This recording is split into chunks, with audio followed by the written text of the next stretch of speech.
ਅੱਜ ਸਾਡਾ ਜਿਹੜਾ ਟॉपिक ਆ most important topic 9th chapter ਦਾ ग्रुप 17 के एलिमेंट्स की खसूसियात। यह टॉपिक का नाम आ 17 ग्रुप के एलिमेंट्स। ठीक, ये मोस्ट इंपोर्टेंट किस तरह वा कि एक्सरसाइज के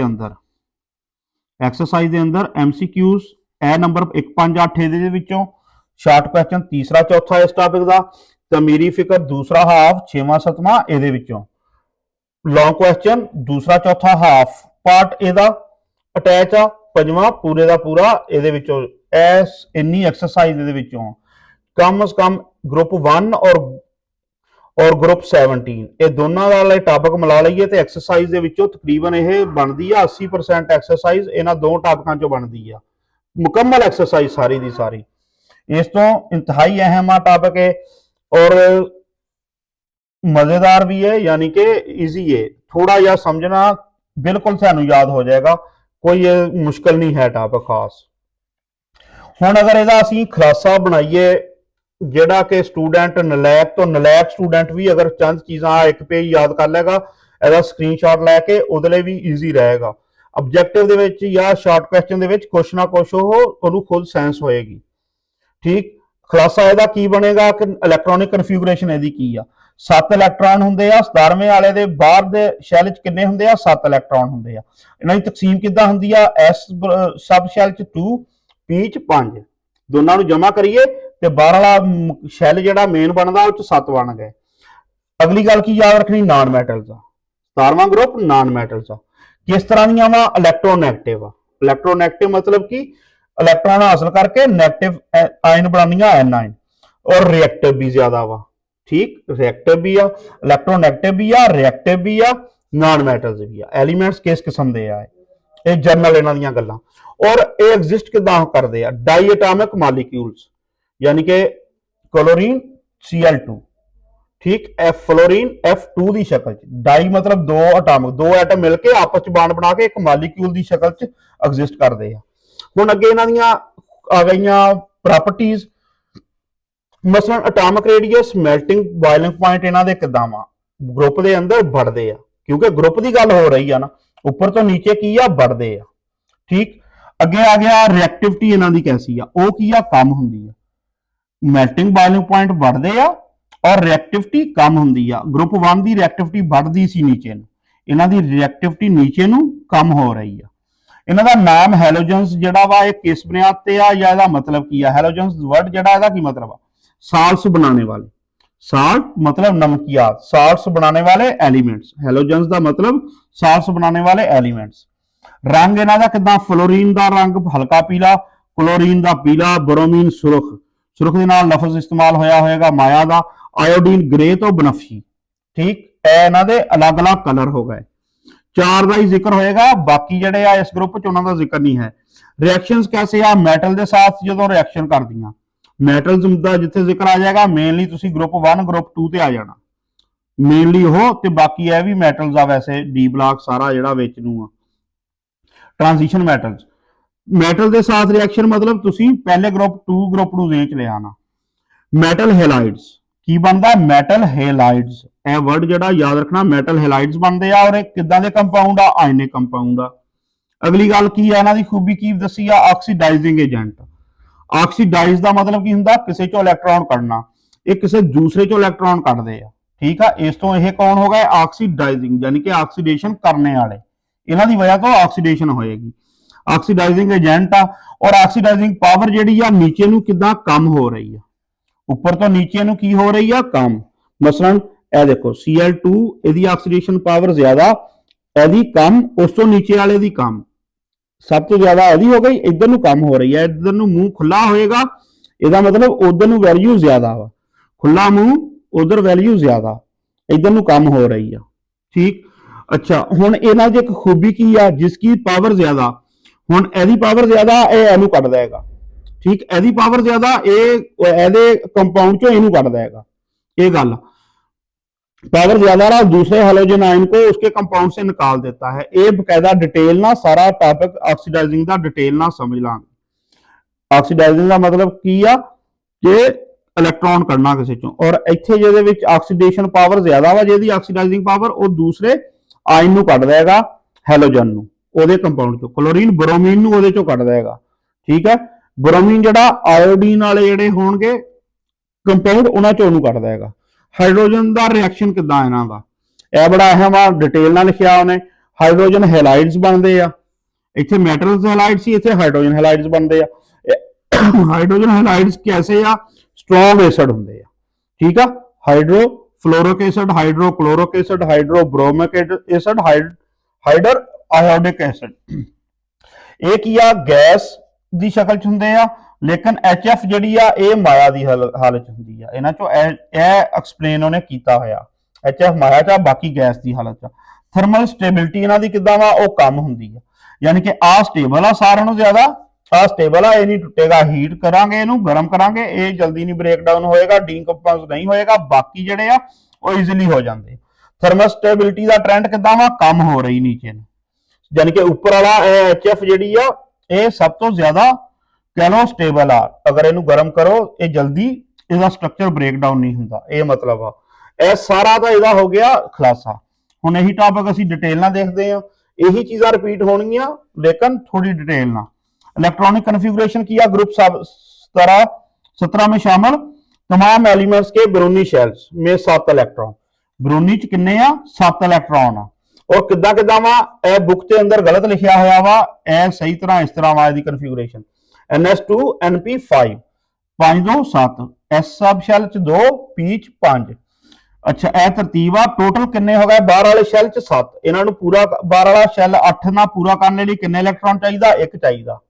ये गल याद रख लेनी। नॉन मेटल्स आ, ये एलिमेंट्स नॉन मेटल्स हैं। ठीक ना, मेटल्स सी फर्स्ट ग्रुप जिहड़ा 2 ग्रुप 1 असीं पढ़िया सी मेटल्स सी। हुण ये 17वां ग्रुप की आ, नॉन मेटल्स आ। 17वां ग्रुप जिहड़ा नॉन मेटल्स आ, बहुत ज्यादा इलेक्ट्रोनैगेटिव। इलेक्ट्रोनैगेटिव ਦੀ ਵੈਲਿਊ ਜਿਹੜੀ ਆ ਫਲੋਰੀਨ ਦੀ ਸਭ ਤੋਂ ਜ਼ਿਆਦਾ 4 ਆ, ਔਰ ਸਕੇਲ ਹੀ 4 ਤੱਕ ਹੁੰਦਾ, ਤੇ ਸਭ ਤੋਂ ਜ਼ਿਆਦਾ ਇਲੈਕਟ੍ਰੋਨੈਗੇਟਿਵ ਫਲੋਰੀਨ ਆ ਪੀरियोडिक टेबल पूरे चो। इस तो ये इलेक्ट्रोनेगेटिव आ, इनमें एक इलेक्ट्रॉन हासिल करके, इलेक्ट्रोनेगेटिव का मतलब हुण किदां वा, इलेक्ट्रॉन हासिल करके किहड़ा आयन बनाते N9। N9 मतलब उत्ते चार्ज किहड़ा होएगा नेगेटिव, रुझान बहुत ज्यादा है। ये एलिमेंट्स डाई एटॉमिक मॉलिक्यूल, यानी कि क्लोरीन बॉन्ड बना के किदां एग्जिस्ट करदी आ Cl2। डाई का मतलब ही 2 हुंदा, डाई का मतलब 2 एटम मिलके एक मॉलिक्यूल की शक्ल दे विच ये पाए जाते हैं, अपना वजूद बरकरार रखते हैं। यानी कि कला सिंगल एटम जिहड़ा वो एग्जिस्ट नहीं करता, 2 एटम मिलके एग्जिस्ट करते हैं। और बहुत रिएक्टिव नॉन मेटल्स के तौर पर जाने जाते हैं, और है नॉन मेटल्स आ, लेकिन है कैसियां वा रिएक्टिव, इंतहाई रिएक्टिव आ, रिएक्शन फौरी कर दियां। तवेई खसूसियात इन्हां दियां, उन्हां दा रुझान की आ ग्रुप। तवेई खसूसियात किहड़ियां वा, मेन एटॉमिक रेडियस असीं हैडिंग अपनी सहूलत लई बना लईआं। एटॉमिक रेडियस जिस तरह मेल्टिंग बॉइलिंग पॉइंट आ, ये किदां किस तरह वाला ट्रेंड ऊपर तो नीचे की आ बढ़ रहे आ, ऊपर तो नीचे बढ़ रहे आ, इस तरह ऊपर तो नीचे बढ़ रहे आ, इधर नीचे नू बढ़ रहा है, ऊपर से नीचे ग्रुप में बढ़ते हैं। यानी कि फ्लोरीन ऊपर पे ही आ, आयोडीन नीचे आ, अगर किहदा ज्यादा होएगा एदा ज्यादा होएगा, ये मतलब आ। इसकी वजह यह है कि इन एलिमेंट्स के एटम्स में, इसकी वजह की है, रीजन आ क्यों इस तरह वा। इन एलिमेंट्स के एटम्स में यह गल हुण ध्यान नाल याद रखनी, शैल्स जिहड़े आ, एटम च शैल जिहड़े आ उह च इलेक्ट्रॉन बढ़ते जाएंगे जिद्दां जिद्दां ऊपर तो नीचे आई जावांगे, जिनसे इनके साइज बढ़ते जाते हैं। ठीक, उदा उदा उनका साइज बढ़ता जाएगा। जब ये एटम्स आपस में मिलकर मॉलिक्यूल्स बनाते हैं, ये हुण एग्जिस्ट किदां करदे आ मॉलिक्यूल की शक्ल, जिद्दां Cl2 एक मॉलिक्यूल की शक्ल च। एटम्स आपस में मिलकर मॉलिक्यूल बनाते हैं तो वो मॉलिक्यूल का साइज होर बड़ा हो जाएगा। ठीक, जिस तरह एटम इदां बन के मॉलिक्यूल बना लेंगे तो साइज होर बढ़ जाएगा उसका,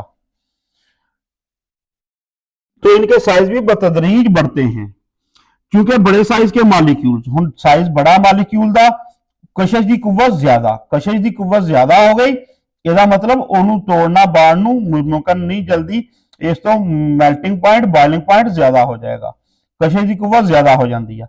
इसलिए ब्रोमीन और आयोडीन के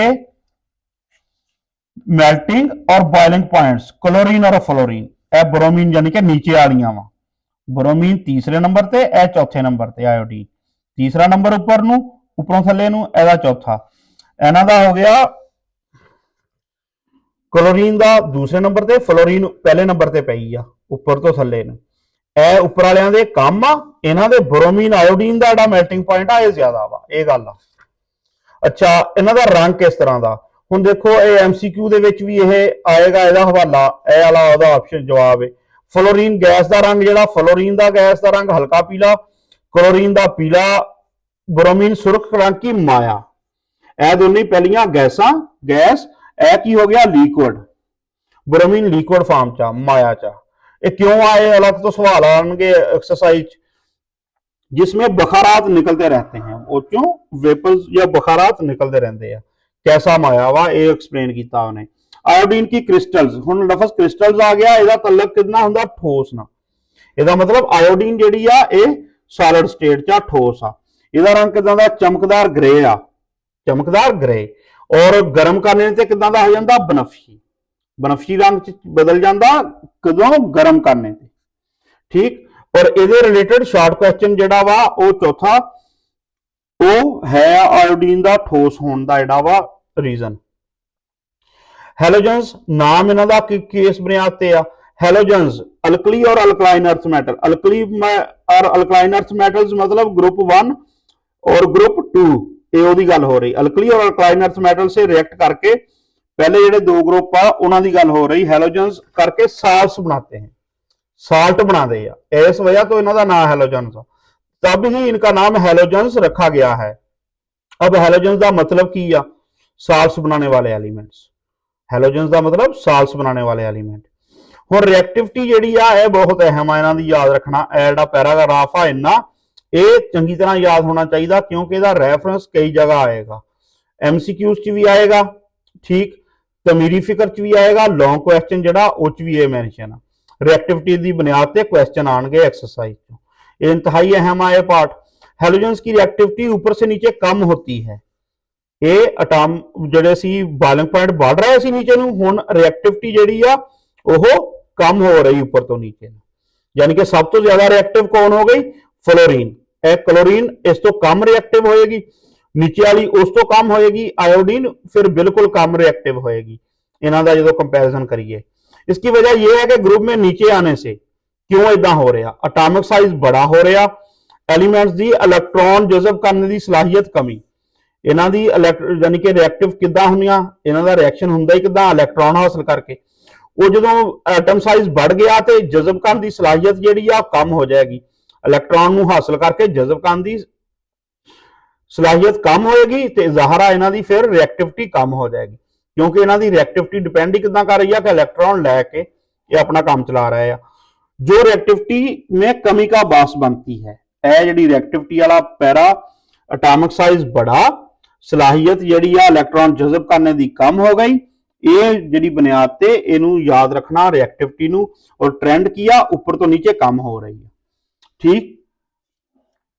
अच्छा, हुण इहदे रिएक्शंस मेन किहड़े आ, मेटल्स के साथ रिएक्शन, जब हैलोजन्स मेटल्स के साथ रिएक्ट करते हैं, मेटल्स का जिथे जेन च आ जाए पहला दूसरे ग्रुप से दिमाग लै जाया करो, पहला ग्रुप दूजे ग्रुप से चल जा करो, ਉਹਦੇ मिसाल होएगी किते ना किते मेन, क्योंकि मेटल्स होर भी बहुत सारियां वा, लेकिन आम तौर पर समझाने लई बुक च इन्हां दी मिसाल ही दित्ती जांदी आ। की बनदा मेटल हेलाइड्स, ए लफ्ज की आ हेलाइड्स, मेटल हेलाइड्स बनते आ जो कि आयनिक कंपाउंड्स आ, किस किस्म के आ, स्पेसिफिक आयनिक कंपाउंड्स आ। ਇਹ ਜਿਹੜਾ ਹੁਣ ਇਹ ਥੋੜਾ ਧਿਆन ਨਾਲ ਸਮਝਣੇ ਵਾਲਾ, ऑक्सीडाइजिंग एजेंट किस तरह वा है, ऑक्सीडाइजिंग एजेंट पहले उन्हें समझाई है तारीफ ऑक्सीडेशन की है। ऑक्सीडेशन एक ऐसे अमल का नाम है जिसमें किसी शय का इलेक्ट्रॉन खोया जाता है, इलेक्ट्रॉन लूज करना जड़ा वो हैगा कि समझ लो ऑक्सीडेशन। ऑक्सीडेशन नूं अगर असी सिंपली याद रखना होवे, एक कुड़िए ना इनू लिख लो OIL, आयल, ठीक। ओदा मतलब ऑक्सीडेशन इज लॉस, लॉस किहदा इलेक्ट्रॉन दा, एल लॉस लई। ऑक्सीडेशन नूं आयल ना याद रख लो, फिर इजी याद रहेगा। ऑक्सीडेशन की आ, इलेक्ट्रॉन खो देना, ये ऑक्सीडेशन आ। और जो शय इलेक्ट्रॉन खोती है उसे रिड्यूसिंग एजेंट कहते हैं। जिहड़ी इलेक्ट्रॉन खो रही आ वो खुद की होएगा, रिड्यूसिंग एजेंट होएगा। ये एक दूसरे के उल्टा ऑक्सीडेशन के नाल किहदी गल आ रही है, रिड्यूसिंग एजेंट की। खुद ये चो इलेक्ट्रॉन निकल गया, ये किहड़े तौर ते काम होया, रिड्यूसिंग एजेंट कहते हैं। जिहड़ी शै इलेक्ट्रॉन दे विचों एचओ निकलिया ये की होएगा, रिड्यूसिंग एजेंट। खुद इहदी की होई आ, ऑक्सीडेशन। एचओ इलेक्ट्रॉन निकल गया, ऑक्सीडेशन हो गई, ये एजेंट किहड़ा वा वो रिड्यूसिंग होएगा, वो इहदे उल्ट होएगा। अच्छा, इसके बरअक्स रिडक्शन ऐसा अमल है। रिडक्शन उन कैसा अमल है, इलेक्ट्रॉन किसी शय से हासिल होता है, गेन इलेक्ट्रॉन का, और याद रख लो RIG, reduction is gain, rig. ठीक, रिडक्शन गेन आ किहदा, इलेक्ट्रॉन का। इलेक्ट्रॉन हासिल होता, हासिल करने वाली शय को ऑक्सीडाइजिंग एजेंट। ऑक्सीडाइजिंग एजेंट किदा, ये किस तरह वा, ऑक्सीडाइजिंग एजेंट वाली गल हुण किस तरह वा कि ये हो तो रही है रिडक्शन, ठीक है, वो हासिल करना। ऑक्सीडाइजिंग एजेंट किदा वा कि ये ऑक्सीडाइज कर रहा किसी होर नूं, किसी दूसरे एलीमेंट या एटम नूं ऑक्सीडाइज कर रहा, खुद ये रिड्यूस हो रहा। खुद की हो रहा, खुद रिड्यूस हुंदा है। हैलोजेंस खुद रिड्यूस हुंदे आ, लेकिन किसी होर एटम नूं, ए फर्ज करो कोई भी एक्स एटम आ, इहनूं की करदे आ, इहनूं ऑक्सीडाइज कर दिंदे आ, यानी कि इचों इलेक्ट्रॉन कड्ढण दा वजह बनदे आ। इचों इलेक्ट्रॉन कढ़ के खुद लै लैंदे आ। इहदा इलेक्ट्रॉन कड्ढणगे, यानी कि इलेक्ट्रॉन जिहदा गया ऑक्सीडेशन ते ओहदी होई, ते इन्हां ने किसी होर नूं ऑक्सीडाइज कीता, इस तो इन्हां नूं ऑक्सीडाइजिंग एजेंट कहंदे आ। खुद रिड्यूस हो रहे हुंदे आ। ऑक्सीडेशन ते रिडक्शन कट्ठा चलदा। ऑक्सीडेशन रिडक्शन रिएक्शंस बैक वक्त होते हैं। दूसरे अल्फाज में, एक से इलेक्ट्रॉन उस वक्त निकलता है, एक शय इलेक्ट्रॉन उस वक्त निकालती है जब कोई दूसरी शय उसे कबूल करने वाली मौजूद हो। यानी कि सोडियम चो इलेक्ट्रॉन उदों निकलेगा जदों क्लोरीन मौजूद आ इलेक्ट्रॉन हासिल करने। ये गल आ, इको टाइम च रिएक्शन होंदे आ। हुण इलेक्ट्रॉन एचओ कढ़ाया किने, क्लोरीन ने। क्लोरीन की हो गया, ऑक्सीडाइजिंग एजेंट। एदा इलेक्ट्रॉन कढ़ाने की वजह कौन बनया, वो क्लोरीन, वो बन गई oxidising agent. Halogens oxidising agents हैं, ठीक, और इनकी ऑक्सीडाइजिंग पावर, हुण इन्हां दी पावर किदां ग्रुप च कम हो रही है, ठीक। मसलन Cl2 Br2I2, Cl2 ऊपर आ ग्रुप च, ए उस तो नीचे आ, इस तो नीचे आ, ऊपर तो नीचे नूं इन्हां दी कम हो रही है। कम किदां, साइन दस रहा जिधर नूं मूंह आएगा वो साइज वो वैल्यू बड़ी होएगी। ए बड़ी, एदी पावर ज्यादा, एदी ज्यादा, फिर एदी कम। हुण एदी आपस देखिए, एदी ज्यादा एदी कम, इस तरह वा नीचे जिहड़ी आ ग्रुप च कम हुंदी आ ऑक्सीडाइजिंग पावर। रिएक्टिविटी भी कम हो रही सी, हुण ऑक्सीडाइजिंग पावर भी कम हो रही ऊपर तो नीचे। हैलोजेंस की ये खसूसियत है, ऑक्सीडाइजिंग एजेंट वाली जिहड़ी आ, या ऑक्सीडाइजिंग पावर की गल हो रही जिहड़ी, हमें ऐसे रिएक्शंस करने के काबिल बनाती है। किस किस्म के बनाएगी काबिल, जिनमें ऐसे हैलोजेंस की ऑक्सीडाइजिंग पावर ज्यादा है, जिन्हां दी ऑक्सीडाइजिंग पावर ज्यादा, वो की करनगे, दूसरे हैलोजेंस, एक होर हैलोजेंस ओदा आयन जिहड़ा वा उसके कंपाउंड, ओदा जिहड़ा कंपाउंड है जिहड़ा NaBr, किसी होर हैलोजेंस दा कंपाउंड आ, ठीक आ, ओनू बाहर कढ देणगे। ऑक्सीडाइजिंग पावर ज्यादा, जिहदी लाठी ओदी भैंस। क्लोरीन दी पावर ज्यादा, इन्हें ब्रोमीन चों कढ मारना, ठीक। आप इहदी जगह आ जाना, ब्रोमीन नूं ए चक के बाहर सुट दित्ता, सिंपल है गल। ऑक्सीडाइजिंग पावर ज्यादा, दूसरे नूं अपने जैसे हैलोजन नूं ही, अपने लगदियां नूं ही चक के बाहर, ठीक। क्लोरीन इस तरह आयोडीन नूं भी कढ देगी, और इसी तरह हुण जिहड़ी ब्रोमीन आ ओहदी ज्यादा वा आयोडीन नालों, वो आयोडीन नूं कढ मारेगी, NaBr+I2 उहदी जगह ते आ जाएगी, ठीक। Br आ जाएगा एदी जगह ते, सोडियम आयोडाइड की जगह पे। हाइड्रोजन आयनां दे रिएक्शन किस तरह वा, ये MCQ च भी आ, लॉन्ग क्वेश्चन च भी है, ठीक। इन्हां दा तल्लक जिहड़ा हैलोजेंस हाइड्रोजन से रिएक्ट करके, हाइड्रोजन इन्हां दा अलग तो, हाइड्रोजन नाल अलग तो इन्हां दा रिएक्शन एक्सप्लेन आ। हाइड्रोजन से रिएक्ट करके हाइड्रोजन हेलाइड्स, अगे इसका मेटल हेलाइड, मेटल नाल रिएक्ट करके हुण हाइड्रोजन नाल करनगे ते हाइड्रोजन हेलाइड्स बनाने, इन्हां ने हेलाइड्स ही आ, ये याद रखना, जो कि पानी में बहुत ही स्ट्रॉन्ग एसिड, वो पानी च की आ, स्ट्रॉन्ग एसिड हुंदे आ, ठीक। इन्हां दा जनरल फार्मूला लिखता उन्हें, H2 हाइड्रोजन, X2 हो गई chlorine, fluorine, bromine, iodine. HX यानी कि X की जगह ते तुसी ला देना, कदे Cl ला दोगे, कदे F लग जाएगी, ये इस तरह हाइड्रोक्लोरिक एसिड, हाइड्रोफ्लोरिक एसिड, यह जनरल फार्मूला एक लिखता। तमाम हाइड्रोजन हैलाइड्स, तमाम की गल हो रही है, आम दर्जा हरारत पर गैस की सूरत में वकूफ पजीर होते हैं सवाए हाइड्रोजन फ्लोराइड। हाइड्रोजन फ्लोराइड ए जिहड़ी आ ए माया शक्ल च हुंदी आ, यह गैस की हालत च नहीं है। हाइड्रोजन फ्लोराइड माया हालत च, यह खास ऑब्जेक्टिव के लिहाज ना याद रख लेना। हाइड्रोजन हैलाइड्स में हैलोजन और हाइड्रोजन एटम्स के दरमियान, हुण इहदी एक्सप्लेनेशन आ अगे, इहदी कह लो थर्मल स्टेबिलिटी की बुनियाद से यदि एक्सप्लेन हो रही है, वो हम देखते हैं की एक्सप्लेनेशन। हाइड्रोजन हैलाइड्स में हैलोजन और हाइड्रोजन और क्लोरीन फ्लोरीन वगैरह इन्हों के एटम के दरमियान की हो रहा, बाड लेंथ किदा वा बढ़ रही है। यह याद रखना, हाइड्रोजन और क्लोरीन फ्लोरीन वाले जो ग्रुप है हैलोजन, इन्हों की बाड लेंथ किदा वा बढ़ती है, क्योंकि हैलोजन एटम का साइज बड़ा होने से। क्यों? हैलोजन एटम का जो साइज आ हैलोजन का ये बड़ा वा, कोवलेंट बाड का इलेक्ट्रॉनिक जोड़ा, कोवलेंट बाड जिन्हों के दरमियान बनता, एक तो यह याद रखना पहले आयनिक कंपाउंड सी, हुण गल किहड़ी आ गई आ कोवलेंट कंपाउंड। हाइड्रोजन नाल इन्हां दा बाड किहड़ा वा कोवलेंट आ, कोवलेंट बाड का इलेक्ट्रॉनिक जोड़ा, और कोवलेंट बाड च पेयर शेयर हुंदा वा, न्यूक्लियस से दूर हो जाता है। ठीक, वो हो गया न्यूक्लियस तो दूर, इस दूरी की वजह से इन दोनों एटम्स के दरमियान बाड कमजोर हो जाएगा। बाड लेंथ ज्यादा, बाड लेंथ बढ़ रही है, बाड लेंथ ज्यादा का मतलब की है बाड कमजोर हो गया। बाड कमजोर हो गया, तोड़ना आसान हो गया, एनर्जी घट चाहिए, सादा गल आ गई अगे, इसलिए इस बाड को तोड़ने के लिए दरकार एनर्जी भी कम हो जाती है।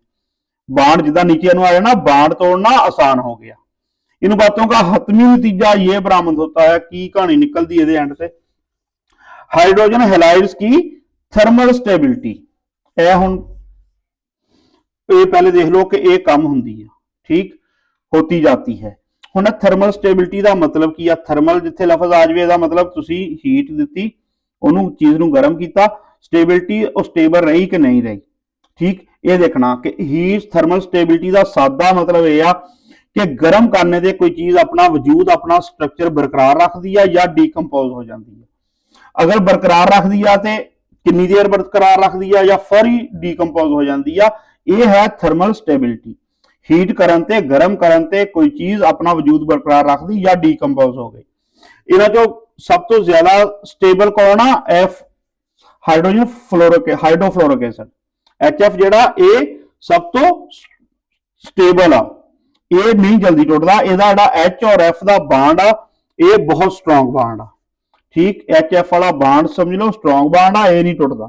ए बाकी जिन्ने भी आ इन्हां दी स्टेबिलिटी कम आ, ऊपर तो नीचे नूं कम हो जाएगी। ए कम स्टेबल है, कम ए उस तो कम स्टेबल। ठीक, एक दूसरे तो कम स्टेबल हो जानियां, यानी कि हीट देण ते ये डीकंपोज हो जाएंगे ईजीली। लेकिन HF जिहड़ा वो नहीं हुंदा। यह पॉइंट इहदा मेन याद रखना थर्मल स्टेबिलिटी की बुनियाद ते। वजह की आ? बाड लेंथ बनती आ। ठीक, बाड लेंथ के हिसाब नाल बाड लेंथ बढ़ जाएगी अगर, ठीक, बाड हो जाएगा कमजोर, बाड कमजोर हो जाएगा तो बाड नूं तोड़न लई एनर्जी जिहड़ी आ वो घट चाहिदी आ, एनर्जी कम लगेगी बाड तोड़न नूं। यह सारी कहानी है इस टॉपिक की। ते थर्मल स्टेबिलिटी इन्हां दी नीचे नूं की हो रही कम, ए स्ट्रोंग बाड आ, ए स्टेबल आ, ए बाकी फौरी गर्म करन ते डीकंपोज हो जाएंगे। समझ लो सादा लफ्जां च यह समझ लो कि डीकंपोज हो जाएंगे, अपना वजूद बरकरार नहीं रख सकेंगे।